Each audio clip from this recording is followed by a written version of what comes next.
About a year ago, when I decided to pursue my study abroad dream, I did my own research and realized that there are multiple videos on how to pass your F1 interview, the interview precisely.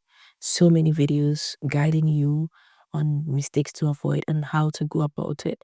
But I've actually not come across a video on how to begin your study abroad process. If there are, I've not come across it, and so I've decided to make this video to guide you, to give you a step-by-step guide on how to pursue your study abroad dream. So whether you're thinking about it or you're planning on starting your study abroad journey real soon, this video is supposed to be a clear roadmap for you to get on the right path. By the end of this video, you should be able to choose the right country, find universities that fit your goals, be able to prepare your documents, how to fund your education, and what to do once you get accepted.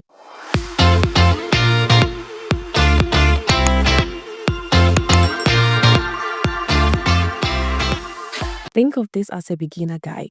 The first step is to dream with direction.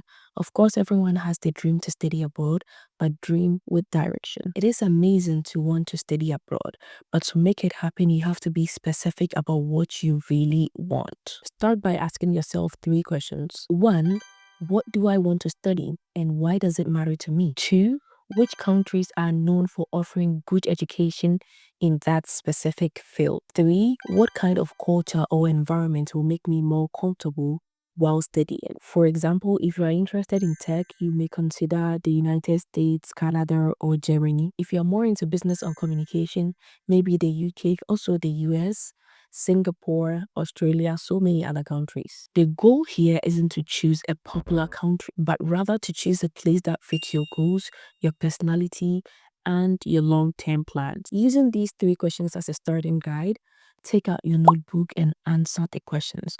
Write them down. When you see your goals written out, it starts to feel more real and achievable. Once you've identified your dream countries or programs, the next step is to research the requirements. Every university has specific conditions you need to meet, which is why this stage is to gather information. Visit the official website of the universities you are interested in, find the department and read about the program overview, and also read about the admission requirements. Oftentimes, you will just find an admission requirements page, which will give you all the information you need for submission if you decide to apply. Most schools will ask you for the following: 1, your academic transcript or grades; 2, proof of English proficiency, such as the IELTS, TOEFL, or the PT test scores. They may also require standardized test scores like the GRE, GMAT, or SAT, depending on your level of study. And of course, a completed application form and maybe application essays or statements of purpose. And again, it depends on what the school requires. So make sure you check what that school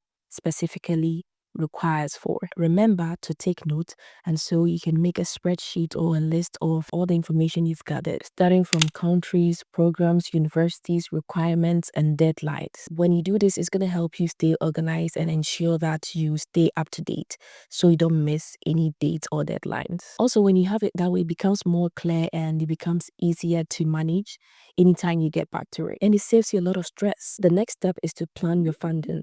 Money scares a lot of people, I know, but we're going to talk about it now. Studying abroad can be expensive, but there are always ways to make it happen. If you start early, you plan well, and find the right opportunities. This includes tuition, accommodation, food, transportation, and other living expenses. And in fact, some universities make all this information available on their websites, so you most likely find out how much tuition you're going to pay or other expenses that may be involved. For example, studying in the US might cost $25,000 and $40,000 per year, while some countries in Europe like Germany or Norway offer low cost or even free tuition. Once you understand the cost, then look into scholarships. There are scholarships based on academic performances, leadership skills, financial needs, or even your country of origin. You can also ask the university directly if they offer any financial assistance for international students.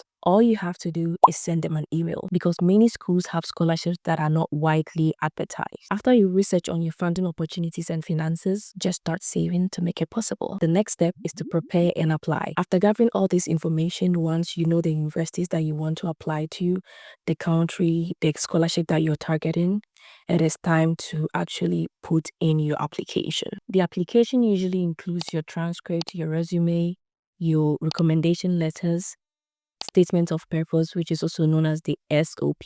Your SOP is your story. It's where you explain why you want to study that program, what your goals are, and how this opportunity fits in your future. Remember to be very personal when you're writing your SOP.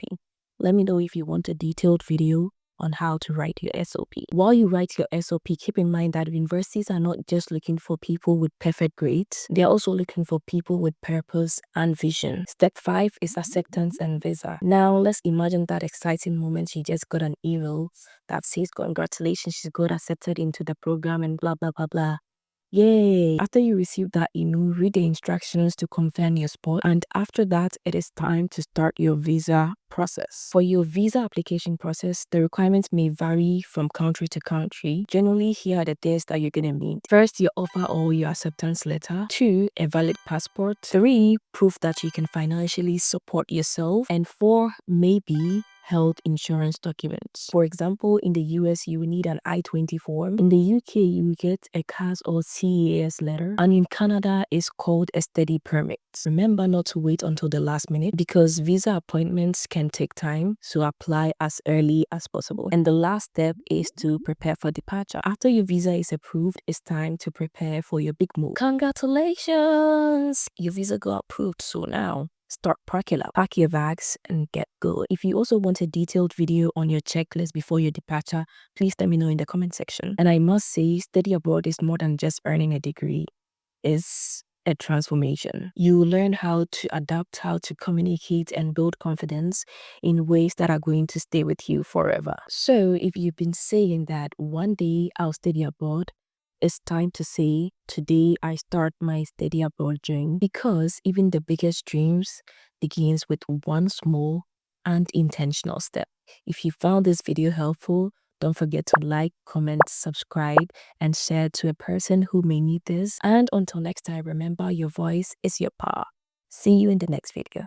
Bye for now.